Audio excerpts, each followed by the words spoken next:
The morning air in the Rocky Mountains was crisp and quiet when Briar Winslow stood in the main hall of her retreat, arranging fresh wildflowers in a glass vase. Purple and white petals caught the sunlight coming through the tall windows, filling the room with a gentle warmth. This place was her peace. It was her refuge after a lifetime of being overlooked and taken for granted. At 61, Briar had finally learned how to be still. Then she heard it, the low growl of an engine climbing the narrow mountain road. It cut through the silence like a warning. No one was scheduled to arrive that day. The women who lived at the retreat were all in town for their weekly counseling sessions. Briar was alone, enjoying the rare calm that came between healing stories and shared meals. The engine grew louder. Through the window, she saw a sleek black SUV pulling up near the front steps. Something in her chest tightened. She knew that car. She had not seen it in years, but her body remembered it. The doors slammed. Footsteps crossed the gravel, one slow and heavy, the other sharp and impatient. Briar did not need to look to know who it was. Griffin Winslow, her son, and Serena, his wife. The doorbell rang. A soft chime that usually welcomed frightened women looking for safety now announced the two people who had caused her the deepest wounds. Briar took a breath and opened the door. Griffin stood there, tall and polished, with the same cold eyes he had inherited from his father. Serena stood beside him, flawless and tense, her designer bag hanging from her arm like a badge of status. "We heard you moved to a luxury place in the mountains," Serena said with a thin smile. "We came to live with you and make peace." Before Briar could respond, Serena pushed past her and stepped inside. Griffin rolled two large suitcases over the threshold without asking. "Don't just stand there, Mother," he said. "Help us with the bags." Briar did not argue. She stepped aside. She wanted them to walk all the way in. She wanted them to see everything. They moved deeper into the building, their footsteps echoing across the wooden floor. The air smelled of flowers and fresh bread, not money or marble. When they reached the main hall, they stopped. Both of them froze. Their eyes locked onto the large wall at the far end of the room, covered with dozens of framed photographs. Not family portraits, not childhood memories, something else entirely. Briar stood behind them, watching their faces change, and that was when she knew everything was about to come out. Griffin and Serena stared at the wall as if it did not make sense to them. Their reflections appeared faintly in the glass of the picture frames. Not a single image showed Griffin as a child. Not a single holiday table or birthday cake or smiling family portrait existed on that wall.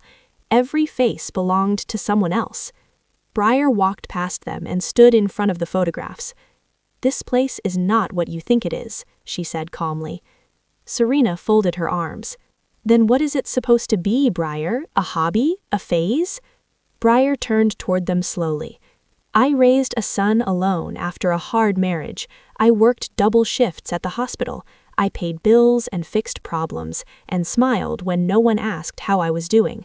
Griffin shifted uncomfortably but said nothing. "When you stopped, when every conversation became about what you needed from me, I finally understood something. I had spent decades being strong for people who did not value me. So I left. I did not come to the mountains for luxury. I came here to breathe." She gestured toward the wide-open windows, where pine trees and distant peaks filled the horizon. "This is not a resort. It is a recovery retreat, a place where women who have been hurt and discarded can rebuild their lives." Serena laughed sharply. "You turned your life into a charity project." Briar did not flinch. "I turned my life into something that matters." She looked back at the wall. "Those women you see there are not guests. They live here. They cooked together, they worked together, they healed together. They came here with nothing but fear, and they learned how to stand again." Griffin frowned. "You never told me about this." "You never asked," Briar replied quietly. "For years, you visited when it was convenient. You called when you needed something.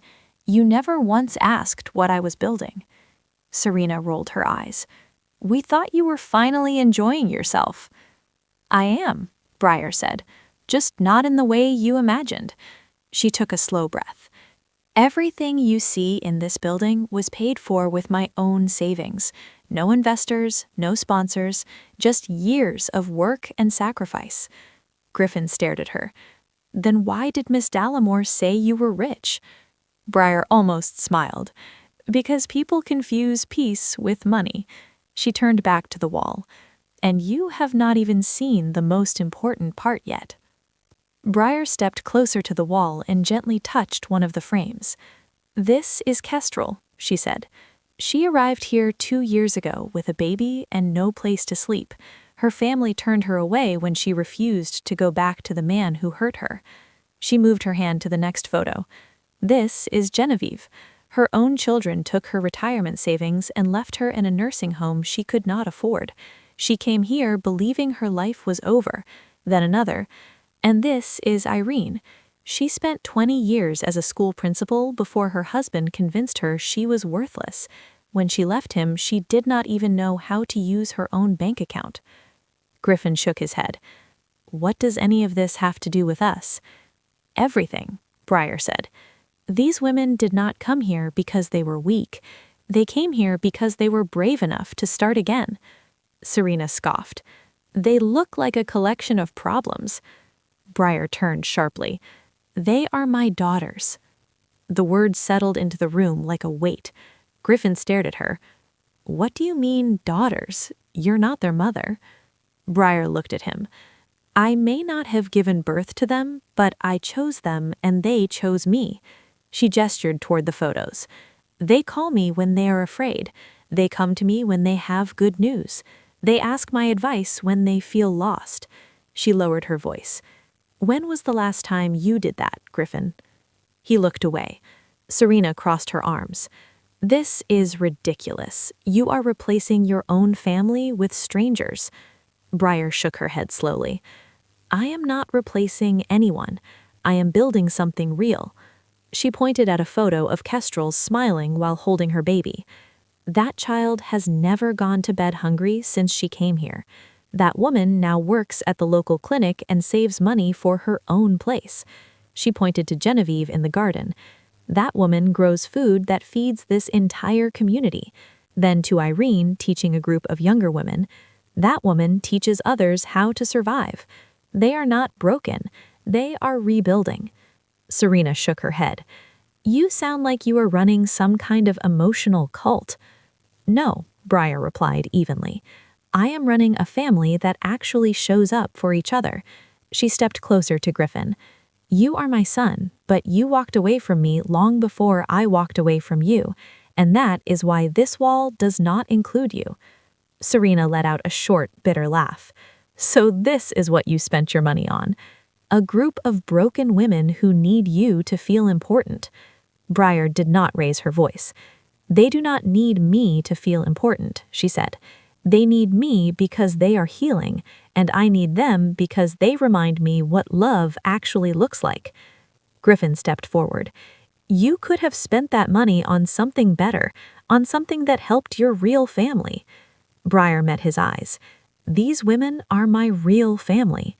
Serena waved toward the wall. They are damaged, abandoned, unstable. What kind of future do you think this creates?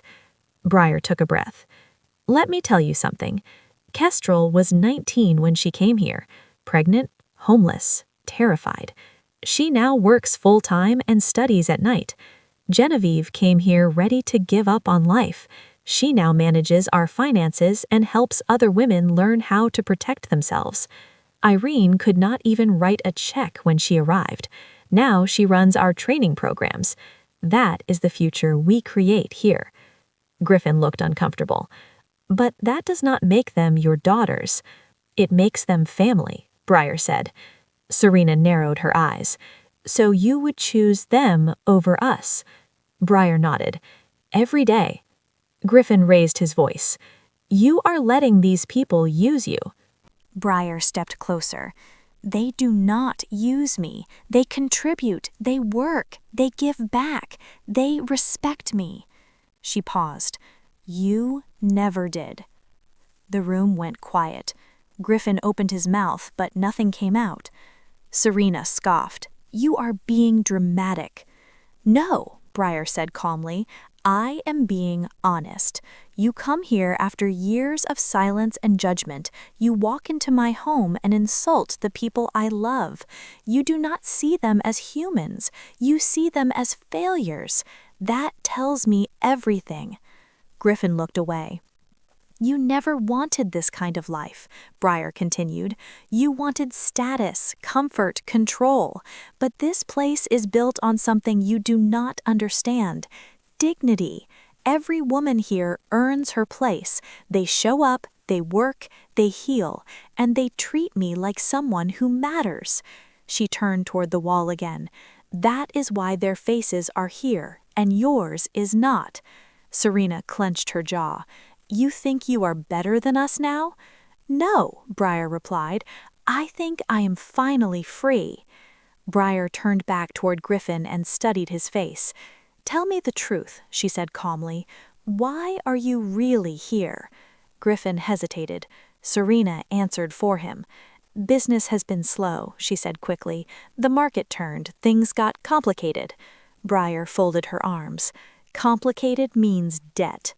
Griffin sighed. Some. How much? Briar asked. He swallowed. 53,000. Serena looked away. Credit cards, business loans, we thought things would improve. Briar nodded slowly. And when you heard I bought property in the mountains, you assumed I was wealthy? Griffin said nothing. You thought you could move in, live here while I took care of everything, pretend it was about family? Serena snapped. We just thought it made sense. No, Briar said. You thought it was convenient. Griffin looked at the floor. We did not think it through. You never do, Briar replied. You never ask, you assume. She took a slow breath. Do you know what the women here do when they need help? They ask. They do not arrive with suitcases and expectations. They do not walk into someone else's life and demand space. They come here with honesty.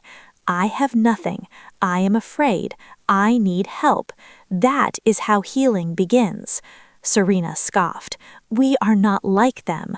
That is the problem, Briar said. You are not willing to admit when you are broken. Griffin rubbed his face. We thought you had more. I have exactly what I need, and you came here to take it. The silence between them grew heavy.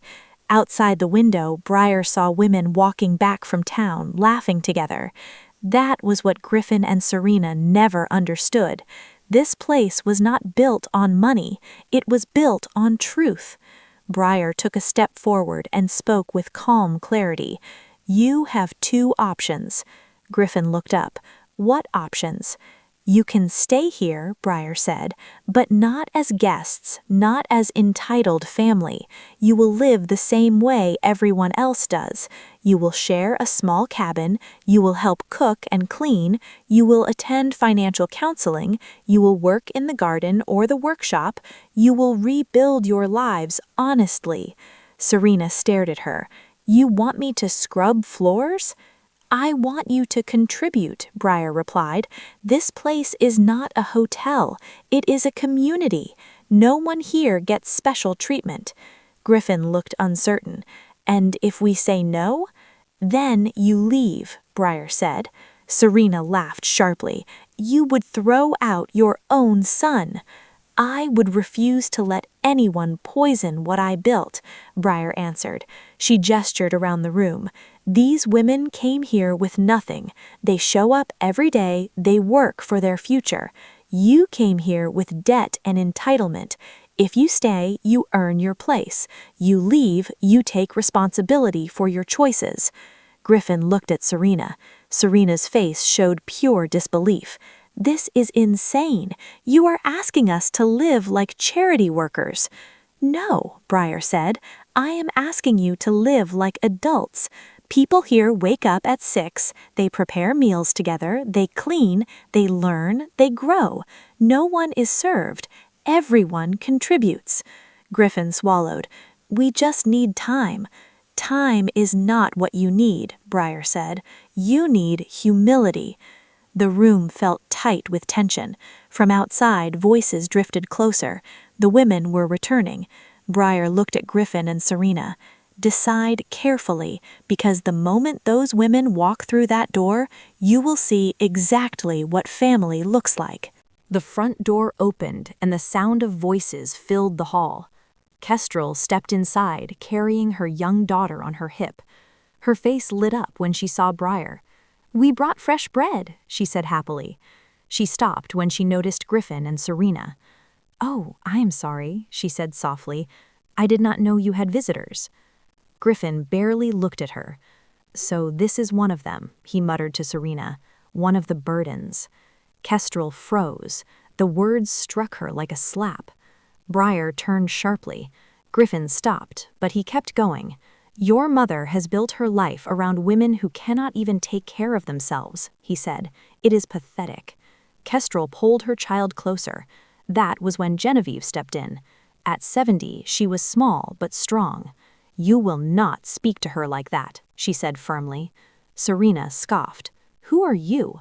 "Someone who belongs here," Genevieve replied. Irene joined them. "These women work harder than anyone you have ever known," she said. Griffin laughed bitterly. "You are all just using my mother." Briar stepped forward. "No," she said quietly. "You are the one who came here expecting to be taken care of." Serena's face twisted with anger. "This place is crazy," she said. "You are surrounded by damaged people." Briar looked around. "I am surrounded by survivors." She turned to Griffin. "You just humiliated a young mother who has rebuilt her life from nothing. That tells me who you really are." Griffin opened his mouth to argue, but Briar raised her hand. "Enough." Her voice was steady. "You have shown me everything I needed to see." The women stood beside her, not speaking, not moving, just present. That was the moment Griffin and Serena realized they were no longer in control. Briar looked at Griffin and Serena one last time. "Get your bags," she said. Griffin blinked. "What?" "You heard me," Briar replied. "Leave now." Serena laughed nervously. "You cannot be serious." "I am," Briar said. "You insulted the people I love. You walked into my home and treated it like something you could take. It ends here." Griffin clenched his fists. "You are choosing them over me." "I am choosing respect. I am choosing peace. I am choosing the family that chose me back." Serena grabbed her purse. "You will regret this." Briar shook her head. "No, I finally stopped regretting." Griffin stared at the women standing around Briar. "You think they will stay?" he said. "They will leave you too." Briar smiled gently. "They already stayed." They turned toward the door. The sound of their suitcases rolling away echoed through the hall. When the door closed behind them, the room felt lighter. Kestrel stepped closer to Briar and took her hand. Genevieve and Irene moved beside her. No one cheered, no one spoke. They did not need to. The storm had passed, and the family remained. 2 years passed. The mountain retreat that Briar Winslow built with her own hands had grown beyond anything she imagined. There were now 12 small cabins instead of 6. The gardens stretched across the hillside, feeding not only the women who lived there, but families in the nearby town. Kestrel was no longer the frightened young mother who arrived with nothing. She was a licensed nurse working at the local clinic. Her daughter ran through the grass, laughing without fear. Genevieve managed the finances, teaching women how to protect themselves. Irene trained new residents, showing them how to rebuild their confidence. One morning, Briar received a message. Griffin wrote that he was in therapy, that his marriage had ended, that he finally understood what he lost. Briar read it slowly, then she deleted it, not out of anger, but out of peace. She had built something that no one could take away, a real family. Later that day, a young woman arrived with a note from Kestrel. It said, "Tell Briar Winslow, thank you. She saved my life." Briar welcomed her inside. The cycle continued. Healing created healing. Love created more love. The mountain air carried laughter across the property, and Briar knew she had won in the only way that truly mattered. People think revenge means watching someone else suffer, but the real revenge is building a life they can never touch. Briar Winslow learned that family is not who shares your blood. It is who stands with you when you are vulnerable. It is who respects your boundaries. It is who shows up without needing to take something. Griffin and Serena came looking for money and control. They left with nothing. Briar stayed with everything that mattered: a peace, a purpose, and people who loved her for who she was. If this story moved you, then it probably touched something real, because many of us know what it feels like to give everything to people who only take. Tell me in the comments, where are you watching from, and what would you have done in Briar's place? Do not forget to like and share this story with someone who needs to hear it.